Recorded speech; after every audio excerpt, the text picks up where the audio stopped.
할렐루야. 오늘 귀한 수요 예배로 하나님 앞에 예배하며 나아갑니다. 우리 모두 이 시간 함께 사도신령하심으로 신앙 고백 하시겠습니다. 나는 전능하신 아버지 하나님 천지의 창조주를 믿습니다. 나는 그의 유일하신 아들 우리 주 예수 그리스도를 믿습니다. 그는 성령으로 잉태되어 동정녀 마리아에게서 나시고 본디오 빌라도에게 고난을 받아 십자가에 못 박혀 죽으시고 장사된 지 사흘 만에 죽은 자 가운데서 다시 살아나셨으며 하늘에 오르시어 전능하신 아버지 하나님 우편에 앉아 계시다가 거기로부터 살아있는 자와 죽은 자를 심판하러 오십니다. 나는 성령을 믿으며 거룩한 공교회와 성도의 교제와 죄를 용서받는 것과 몸의 부활과 영생을 믿습니다. 아멘. 우리 시간 함께 하나님 앞에 찬양으로 영광 올리시겠습니다. 우리 찬송가 303장입니다. 찬송가 303장 날 위하여 십자가에 중한 고통 받으사 우리 함께 찬양하겠습니다. 날 위하여 십자가에 중한 고통 받으사 대신 죽은 주 예수의 사랑하신 은혜여 보배로운 피를 흘려 영영 죽을 죄에서 구속함을 받은 우리 어찌 찬양 안 할까.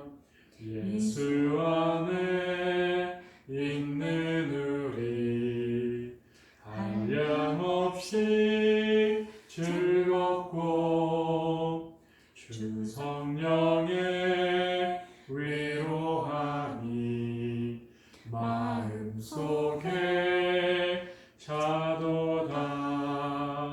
천국 음악 소리 같은 은혜로운 그 말씀 끊임없이 듣는 우리 어찌 찬양 안 할까. 이 세상의 모진 풍파 쉬지 않고 울어도 주님 안에 보호받는 우리 마음 편하다. 늘 깨어서 기도하고 저 천국을 바라며 주님만을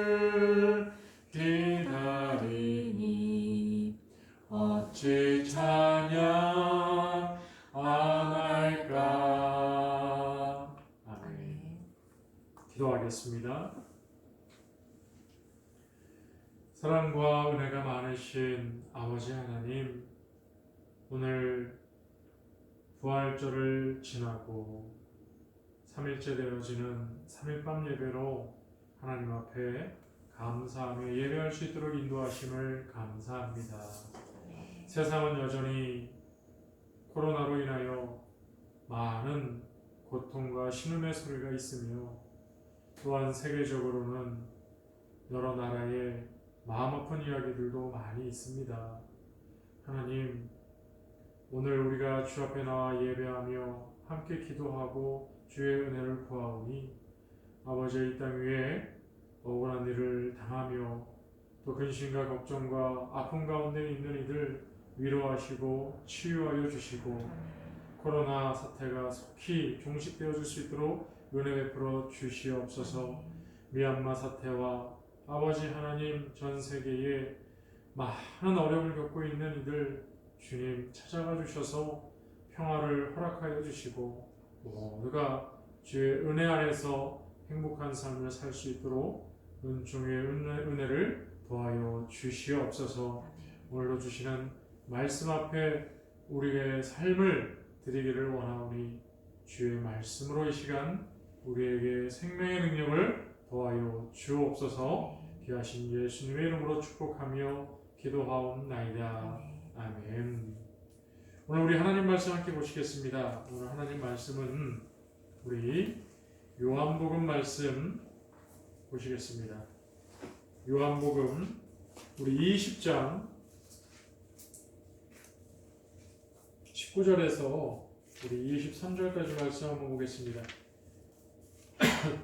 신약성경 183페이지에 있는 우리 요한복음 20장 19절에서 23절까지 말씀입니다.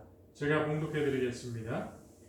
이날 곧 안식 후 첫날 저녁 때에 제자들이 유대인들을 두려워하여 모인 곳의 문들을 닫았더니 예수께서 오사 가운데 서서 이르시되 너희에게 평강이 있을지어다. 이 말씀을 하시고 손과 옆구리를 보이시니 제자들이 주를 보고 기뻐하더라. 예수께서 또 이르시되 너희에게 평강이 있을지어다. 아버지께서 나를 보내신 것 같이 나도 너희를 보내노라. 이 말씀을 하시고 그들을 향하사 숨을 내쉬며 이르시되 성령을 받으라. 너희가 누구의 죄든지 사하면 사하여질 것이요 누구의 죄든지 그대로 두면 그대로 있으리라 하시니라. 아멘. 할렐루야. 아멘. 예, 오늘 우리가 이 요한복음 20장 19절에서 23절 말씀을 본문으로 하여서 우리 주 예수 그리스도의 부활의 은혜를 다시 한번 우리가 상고하고 은혜를 나누고자 합니다. 오늘 말씀을 통해서 여러분에게 주시는 하나님의 말씀이 소망이 되고 위로가 되시기를 주의 이름으로 축복합니다. 아멘. 오늘 예수님은요 부활을 하시고 그리고 제자들에게 나타나신 내용을 담고 있습니다. 우리가 지난 주일에 말씀을 보았듯이 부활절 아침에 그 새벽에 이른 시간에 여인들이 예수님의 무덤에 먼저 찾아가 예수님을 만나게 되죠. 그리고 예수님의 제자들에게 예수님의 살아나신 소식을 전하라고 주의 부탁을 듣고 그들은 제자들에게 가서 예수님의 살아계심을 알려줍니다. 그런데 참 특이한 것은 예수님의 제자들이 예수님과 함께 3년여의 동고동락을 통해서 예수님이 십자가에 죽으실 것과 또한 죽은 자 가운데서 다시 살아나실 것에 대해서 제일 먼저 예수님의 말씀을 들었고 그리고 누구보다도 그 내용을 잘 알고 있는 사람들이었습니다. 그런데 그 여인들이 전해준 그 말을 들었을 때 여러분 제자들이 어떠한 반응을 보였을까요? 첫 번째는 와 정말로 예수님 말씀하신 대로 돌아가셨다가 말씀대로 살아나셨구나 하면서 너무너무 기뻐했을 것 같습니다. 아니면 두 번째는 어떻게 죽은 사람이 다시 살아날 수 있어 하면서 믿지 못하는 모습을 보일 수도 있었겠죠. 여러분은 어느 쪽에 더 비중을 두고 계십니까? 저 같으면 첫 번째에 좀 무게중심을 두고 싶습니다. 왜 그렇습니까? 예수님은요 심지어 죽은 자까지 살리신 분이잖아요. 그죠? 야이로의 딸도 살리셨고요. 그리고 예수님은요 물이 포도주 되게 하셨잖아요.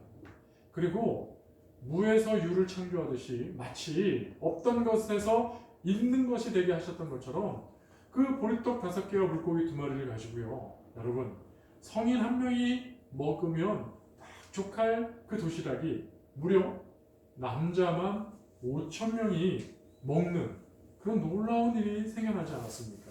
그렇다면 여러분 이렇게 3년 동안 다니면서 예수님의 그 폭풍우를 잠재우시고 심지어 물 위를 걸으시고 그런 여러 가지 많은 기적들을 누구보다 잘 알았던 제자들이라면 예수님이 하신 말씀이 안 이루신 것이 없잖아요. 그렇다면 죽었다가 내가 살 것이다 라고 하는 그 예수님의 말씀을 들었을 때, 그리고 심지어 예수님의 무덤이 비었다, 그리고 예수님의 살아나신 것을 만났다 하는 그 증인 여자들이 나타났을 때, 여러분 아마 예수님이 살아나셨다 너무 기쁘다라는 표현으로 여러분 나타나야 되지 않을까요? 그런데 안타깝게도요, 성령을 받기 전에 제자들은 예수님을 만나기 전에는요, 예수님의 살아나심을 믿지 못했습니다. 그리고 우리가 심지어 잘 알고 있는 것처럼 아예 고향으로 떠나버린 제자들도 있었어요. 바로 엠마오로 가는 두 제자 이야기 아시죠? 바로 엠마오로 가는 그런 주 제자들의 모습들도 있습니다. 얼마나 예수님의 살아나심을 믿지 못했다면, 여러분 오늘 본문에도 보십시오. 예수님의 살아나셨다라고 하는 것을 믿지 못하기 때문에 그들은 지금 이 19절 우리 한번 볼까요? 뭐라고 나와 있습니까? 안식 후 첫날 저녁 때에 바로 예수님이 부활하시고 난 그 후의 모습입니다.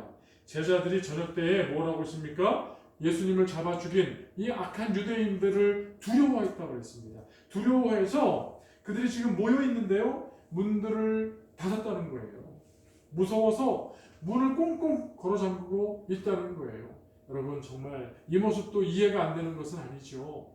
자신들도 잡혀서 그렇게 모진 고통과 또 심지어 사형을 당할까봐 너무나도 무서운 그런 지경인 거 알 수가 있습니다. 그런데 외부는 무섭다 하더라도 그들의 내부는, 그들 안에서는 예수님의 살아나신 그 부활의 소식을 들었으니 여러분 그래도 평안함이 있고 기쁨이 있어야 되지 않을까요? 그런데 이들은요, 한 곳에 모였습니다. 그리고 전전긍긍하고 두려워하는 모습으로 지금 어찌해야 될까? 그들은 우물쭈물 어찌할 줄 모르는 정말 너무나도 안타까운 모습을 가지고 있습니다. 사랑하는 성도 여러분, 오늘 저와 여러분이 주님 앞에 나와서 이 시간 함께 예배하고 있습니다. 여러분 그렇다면 여러분이 세상 가운데 살아나가시면서 여러분을 두렵게 하고 여러분을 걱정스럽게 하고 여러분을 힘들게 하는 것들이 무엇이 있습니까? 여러분 외부의 위협, 외부의 근심, 외부의 그러한 우리의 한계를 도전하는 그러한 무거운 짐들, 그런 압력들, 그런 프레스, 그런 푸시, 여러분 정말 우리가 받는 스트레스, 너무나도 우리를 힘들게 하고 두렵게 하는 것들이 많이 있습니다. 그러나 여러분, 살아계신 하나님께서 여러분과 함께 하심을 믿으십니까? 여러분 부활하신 예수님께서 여러분과 함께 하시는 임마누엘 하시는 주님이라는 것을 여러분 믿으십니까? 그렇다면 오늘 두려워만 하고 있는 제자들의 모습과는 다른 여러분 아는, 여러분의 심령은, 여러분의 속사람은 예수님의 부활의 은혜로 말미암아 함께 하신 하나님의 은혜로 말미암아 평안이 넘치실 수 있기를 주의 이름으로 축원드립니다. 할렐루야. 그렇습니다. 우리는 속사람은 늘 평안해야 됩니다. 바로 성령이 함께 하시며 살아계신 부활하신 주님께서 우리와 함께 하시기 때문이지요.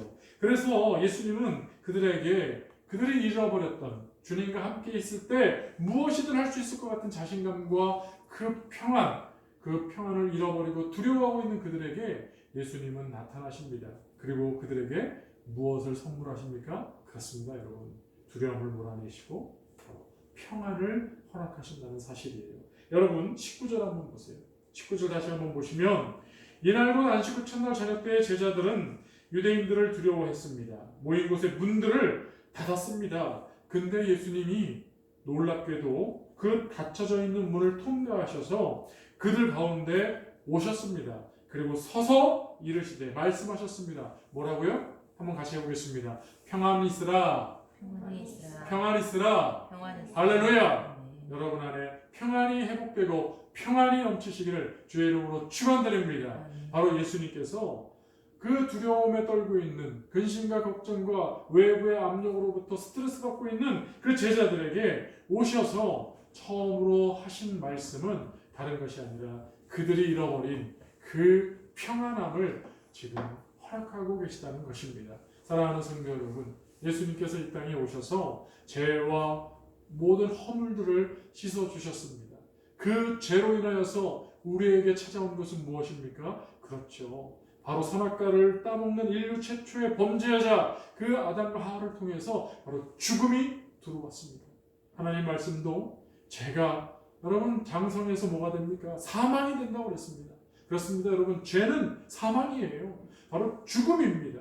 그러니 그 죽음의 고통, 그 죽음의 두려움 얼마나 무섭습니까? 그런데 예수님이 오셔서 그 죄를 씻어주시니 그 죄가 사라졌다는 것은 무엇을 얘기하는 것입니까? 바로 사망이 거쳐졌다는 것, 사망이 없어졌다는 것을 얘기하는 것이죠. 그러니 여러분, 영원한 참 생명의 주인 되어주시는 예수 그리스도의 은혜 안에 있으니 여러분, 두려움이 아닌 평안히 여러분 삶을 하나님 앞에 누리실 수 있기를 주의 이름으로 축원드립니다. 그렇습니다. 예수님이 평안을 얘기하고 계십니다. 여러분, 우리는 평안해야 될 줄로 믿습니다. 평안한 인생, 평안한 축복, 그것이 바로 주님께서 우리에게 주시기를 원하는 영원한 은혜가 되는 줄로 믿으시기 바랍니다. 그리하여서 예수님은 내가 죄를 위하여 속죄의 제물로 십자가에 죽었고 그리고 다시 살아났다는 증거로 그들에게 평안하라 말씀하실 뿐만 아니라 손과 옆구리를 보여주시면서 예수님이 정말로 죽었다가 부활하신 바로 그 예수님이라는 사실을 제자들에게 나타내 보이십니다. 20절에 나타나죠. 그랬더니 제자들의 반응이 어떻습니까? 그 두려워하고 근심 걱정, 그 스트레스 받던 그들이 말이죠. 예수님의 정말로 살아나신 그 부활의 증거, 그 손의 못자국과 옆구리의 창자국을 보고 나서 여러분 기뻐했다라고 얘기를 하고 있어요. 그래서 다시 한번 21절에 예수님이 그들에게 주시고자 하셨던 그 영원한 평안, 바로 예수 안에 있는 자에게 주시는 놀라운 생명의 은혜로 말미암아 평안할 수 있는 그 은혜를 주시는데 21절을 한번 보십시오. 뭐라고 나와 있습니까? 너희에게 평강이 있을지어다. 할렐루야. 그렇습니다, 여러분. 예수님 안에 있다면 여러분 그 어떤 것도 두려울 것이 없습니다. 그 어떤 것도 우리를 어쩔 수 없다는 사실을 여러분 기억하시고 예수 안에서 여러분의 삶이 늘 평강이 넘치고 늘 평안이 넘치는 은혜로운 하나님의 사람 되시기를 주의 이름으로 당부드리겠습니다. 그러고 나서 예수님은요 놀라운 일을 제자들에게 말씀하십니다. 바로 예수님께서 이 땅에 오셔서 하셨던 모든 사역들이 바로 하나님 아버지께서 보내셨기 때문이라는 것을 알려주고 계십니다. 바로 예수님의 하신 모든 일들이 바로 하나님 아버지의 뜻을 이루어가는 일이라는 것을 분명하게 이야기하고 있습니다. 그리고 나서 제자들에게요 뭐라고 얘기하고 있습니까?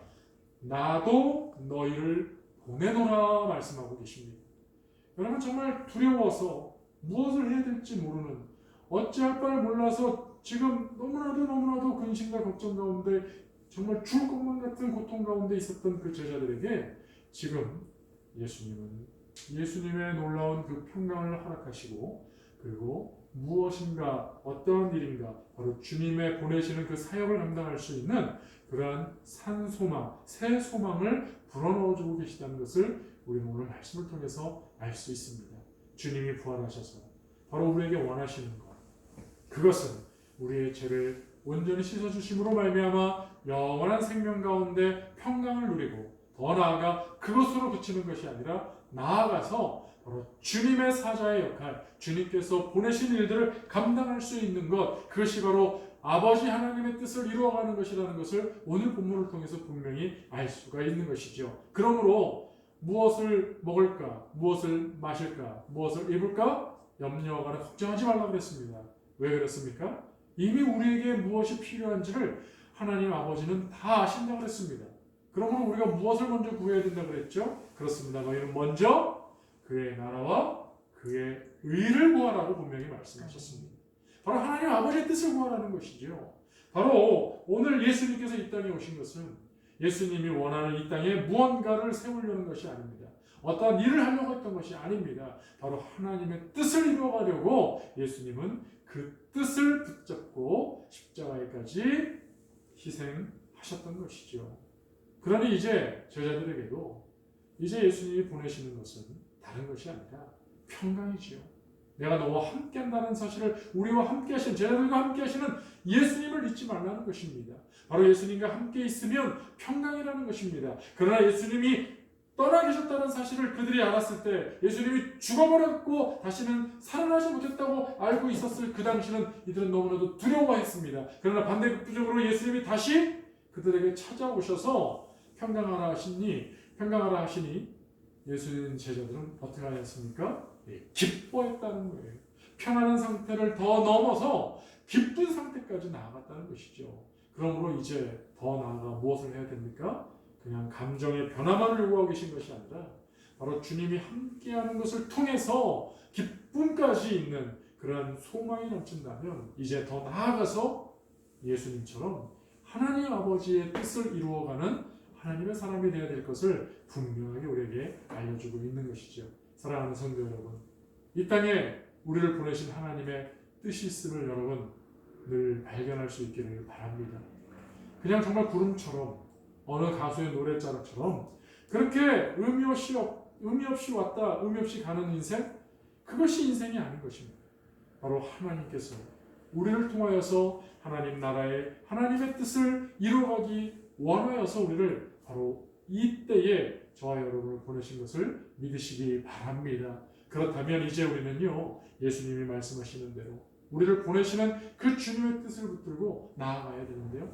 자, 첫 번째, 여러분 무엇을 예수님 오늘 본문에서 우리에게 요청하고 계실까요? 저를 같이 한번 따라해 보겠습니다. 용서하라. 용서하라. 그렇습니다, 여러분. 정말 참 우리가 너무나도 잘 알고 있는 거죠. 당연히 그렇게 해야 되는 것이고 또 그렇게 하는 것이 옳은 것이라는 사실을 우리는 잘 알고 있으면서 늘 반복적으로 고백하며 우리는 늘 다짐하면서도 정말로 하기 어려운 것, 그것이 바로 용서인 것 같아요. 여러분, 오늘 본문에 보니까 예수님이 성령을 받으라고 22절에 말씀하시면서 바로 우리가 하나님의 뜻을 이루어가는 첫 번째는 무엇을 얘기하십니까? 23절에 너희가 누구의 죄든지 사하면 사하여질 것이요 누구든지 누구의 죄든지 그대로 두면 그대로 있으리라 하시니라. 할렐루야. 그렇습니다, 여러분. 바로 성령을 받고 하나님의 일을, 하나님의 뜻을 이루어갈 때 우리가 해야 할 일은요, 바로 용서하는 일이라는 것입니다. 너무나도 어려운 일이지만 이 용서하는 일을 통해서 여러분 얼마나 우리에게 더 큰 유익이 있는지 살펴보기를 원합니다. 여러분 주기도문에도 보면 여러분 마태복음 6장에 예수님께서 우리에게 기도를 이렇게 하라고 하시면서 알려주실 때 여러분 우리가 우리의 죄를 용서한 것 같이 우리의 죄를 용서해달라고 기도하죠. 여러분 그렇다면 용서라는 것이 바로 누군가를 위해서 용서하는 것이 아니라 실제적으로는 자기 자신을 위해서 용서해야 된다고 얘기를 하고 있는 것입니다. 여러분 첫 번째 꼭 기억하십시오. 용서는 나 자신을 위한 것이다 라는 사실을 여러분 기억하십시오. 같이 한번 해볼까요? 용서는 나를 위한 것이다. 할렐루야. 그렇습니다, 여러분. 용서는요 바로 자기 자신을 위해서 해야 되는 것임을 우리에게 분명히 알려주고 있는 것입니다. 여러분 사람 사이에 여러 가지 많은 일들로 인하여서 여러 가지 일들로 인하여서 사건 사고가 많이 생기고 정말 여러분 용서할 수 없는 일까지도 우리는 경험할 수 있습니다. 그런데요 여러분 하나님께서는 그럼에도 불구하고 우리에게 용서하라고 말씀해주고 있는 것입니다. 너희 형제가 잘못을 하면 여러분 질문을 그렇게 예수님 받으셨잖아요. 언제까지 얼마까지 용서를 해야 됩니까? 아니 7번에 70번까지라도 용서를 해주라는 것이 예수님의 말씀이었습니다. 바로 우리 자신이 그만큼 연약하다는 것, 우리 자신이 나 자신이 죄에 그렇게 무방비가 되어져 있다는 것이죠. 그러므로 우리가 하나님께 그만큼 용서를 받아야 되기 때문에 우리도 서로 용서해 주는 것이 바로 자기 자신을 위해서 용서하는 것이 옳은 것임을 우리에게 분명하게 알려주고 계시는 것입니다. 여러분 자기 자신을 위해서, 여러분 자신을 위해서 용서할 수 있는 용서의 용사들이 될 수 있기를 주의 이름으로 축원드립니다. 그리고 두 번째는요, 여러분 바로 이 용서는 과거에서 내일로 가는 여러분 열쇠가 됩니다. 여러분 용서를 하지 못하면요, 바로 그 수없이 많은 사건 사고들 가운데 여러분 계속해서 그 과거에 매여 있게 되어집니다. 그 사람만 생각하며 그 일만 생각하며 너무나도 용서하지 못했던 그 과거들이 얼마나 우리를 괴롭히는지 모릅니다. 여러분 우리가 아무리 용서할 수 없는 사람들, 용서할 수 없는 일들, 여러분 그것을 보복하고 여러분 우리가 복수한다고 한번 생각해 보십시오. 우리가 할 수 있는 일이 얼마나 있습니까? 여러분 생각보다 우리가 할 수 있는 일 그렇게 많지 않습니다. 우리가 원수를 갚는다고 해도 그것이 다 해결되는 것이 아니더라고요.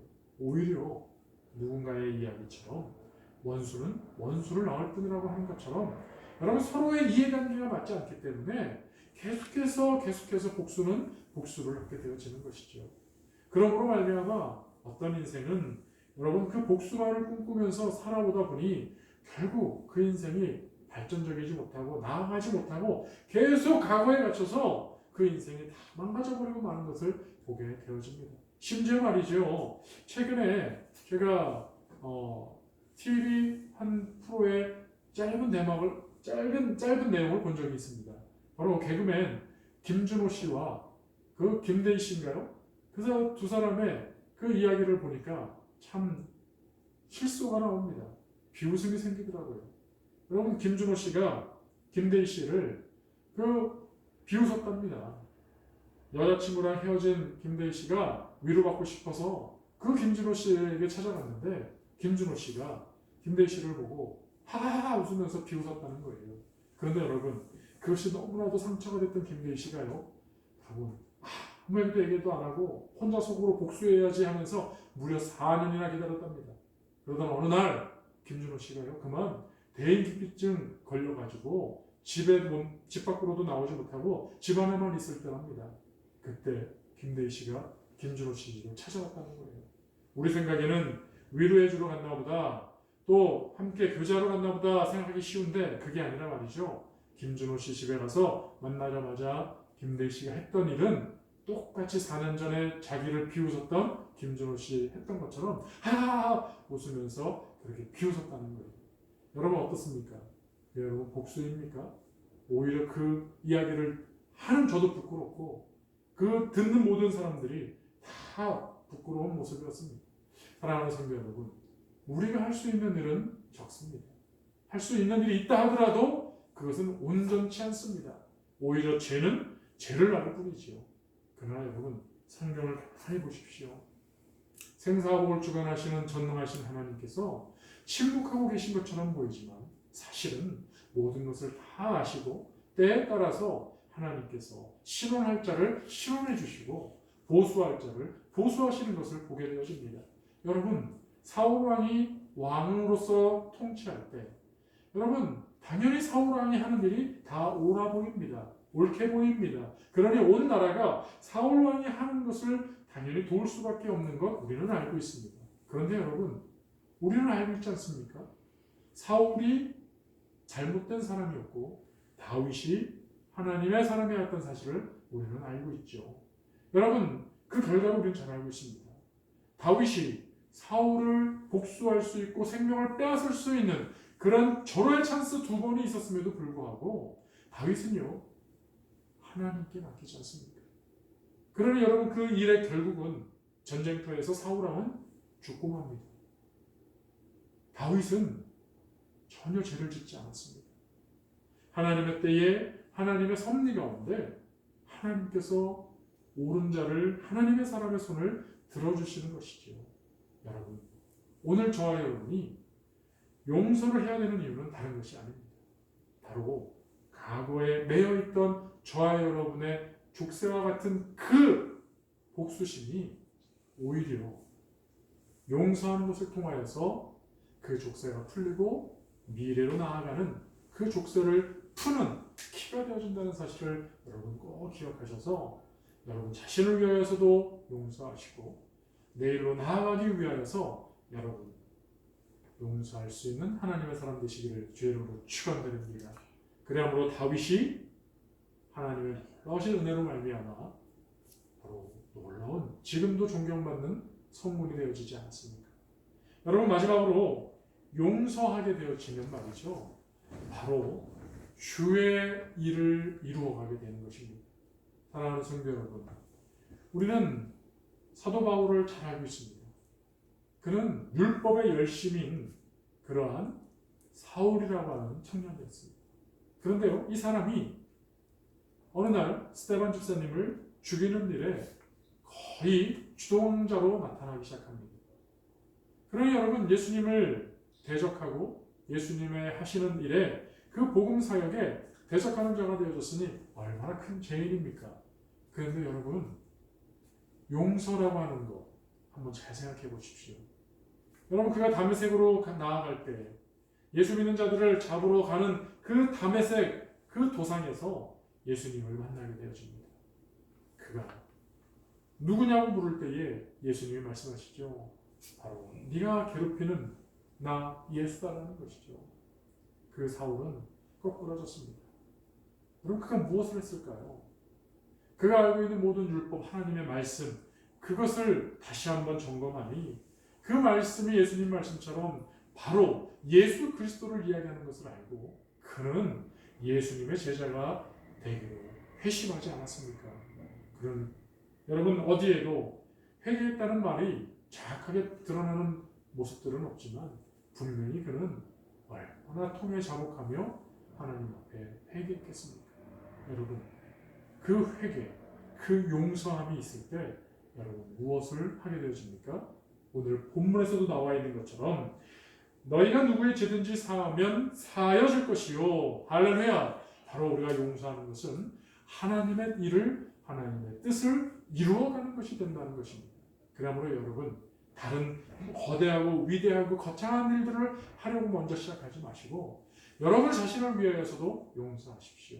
그리고 미래로 소망 있게 나아가기 위하여서도 용서하십시오. 바로 그것이 하나님의 뜻을, 하나님의 일을 이루어가는 바로 첫 단계가 된다는 사실을 여러분 기억하시고 오늘 말씀처럼 주님께서 우리에게 오셔서 부탁하셨던 바로 용서하라는 말씀 따라 여러분 용서의 하나님의 사람들 되시기를 주의 이름으로 축원드립니다. 여러분, 제자들의 모습을 연상하며 떠올리며 말씀을 정리하려고 합니다. 여러분, 두려움에 떨고 있는 모든 문들을 걸어 잠그고 있는 제자들의 모습은 여러분, 그들이 두려움을 느끼면 느낄수록 그들의 분노 또한 컸을 거라고 저는 짐작이 됩니다. 예수님이 왜 그들에게 용서하라고 했을까요? 그들 안에 복수심과 그 분노심이 너무나도 가득 차 있기 때문이죠. 왜 그렇습니까? 바로 예수님을 왕으로 모시고 자신들이 12명의 대신이 되어져서 장관들이 되어서 통치하고 나라를 다스리는 정말 한몫 제대로 챙기는 그런 인생을 여러분 그들은 꿈꾸며 3년여 동안 고생하며 예수님을 따라다녔던 것 아니겠습니까? 이제 곧 사람들이 예루살렘 성에 입성하는 그 예수님을 호산나하며 그렇게 열렬히 환영하는 그 놀라운 장면에서 갑자기 예수님은 그만 십자가에 죽어버렸습니다. 자신들은 지금 정처 없이 갑자기 그동안 3년여 동안 공들였던 모든 일들이 물거품이 되어지고 이제는 오히려 더 나아가 목숨까지 위태한 지경에 와 있습니다. 여러분, 누구를 원망할까요? 누구를 위한 복수심일까요? 누구를 위한 분노일까요? 여러분, 그들 안에 자기 자신을 위한 분노가 가득 차 있을 것이고 또한 이 사회를 향해서 정말 너무나도 사람들을 향해서 그리고 로마 당국을 향해서 그리고 그 제사장들과 그 서기관들과 바리새인들과 종교 지도자들을 향해서 그 분노심이 넘치지 않았겠습니까? 그러나 예수님은 말이죠. 주의 놀라운 구원의 사역, 하늘나라의 그 복음을 증거하기 위해서 가장 먼저 바로 예수님의 제자들에게 주시고자 하셨던 그 사명은 다른 것이 아니라 바로 용서라는 사실인 것입니다. 용서할 때 여러분 내일로 나아갈 수 있습니다. 용서할 때 바로 그것이 자기 자신을 위한 일이 되는 것을 알 수 있으며 결국 하나님의 뜻을 이루어가는 초석이 바로 용서인 것입니다. 사랑하는 성도 여러분, 우리 안에 많은 분노와 우리 안에 많은 화들이 있을 것입니다. 여러분, 오늘 말씀 의지하셔서 예수님 의지하셔서 용서하시고 여러분 안에 그 분노심이 사라지고 그 화가 사라지고 평강이 충만히 채워지시기를 주의 이름으로 축원합니다. 할렐루야. 기도하겠습니다. 사랑과 은혜가 많으신 아버지 하나님 감사합니다. 부활하신 주님께서 제자들을 만나주시고 그들의 그 두려움, 걱정, 분노, 그 아픔 모든 것을 씻어주시고 평강으로 인도하셨습니다. 그것은 바로 우리를 위한 하나님의 뜻을 이루기 위함이시오. 오늘 우리에게 주시는 이 놀라운 메시지를 통하여서 우리 스스로를 위하여서도 용서할 수 있는 사람, 또한 내일로 나아가기 위하여 용서할 수 있는 사람, 그리고 하나님의 뜻을 이루기 위한 용서하는 사람 될 수 있도록 하나님께서 은혜 더하여 주시옵소서. 주님께서 할 수 없는 일을 할 수 있는 일로 바꾸실 줄로 믿습니다. 주여, 우리를 긍휼히 여기시고 불쌍히 여기사 주의 뜻을 이루어갈 수 있도록 은혜 더하여 주옵소서. 이제는 우리를 죄에서 구원하신 예수님의 은혜와 하나님 아버지의 크신 사랑하심과 성령님의 내주교통 위로 인도하심이 주님 안에서 평강하며 주의 뜻을 이루고자 자기 자신을 위하여 용서할 수 있는 내일의 소망으로 나아가는 하나님의 사람들 머리 위에 이제부터 항상 함께 하실지어다. 아멘.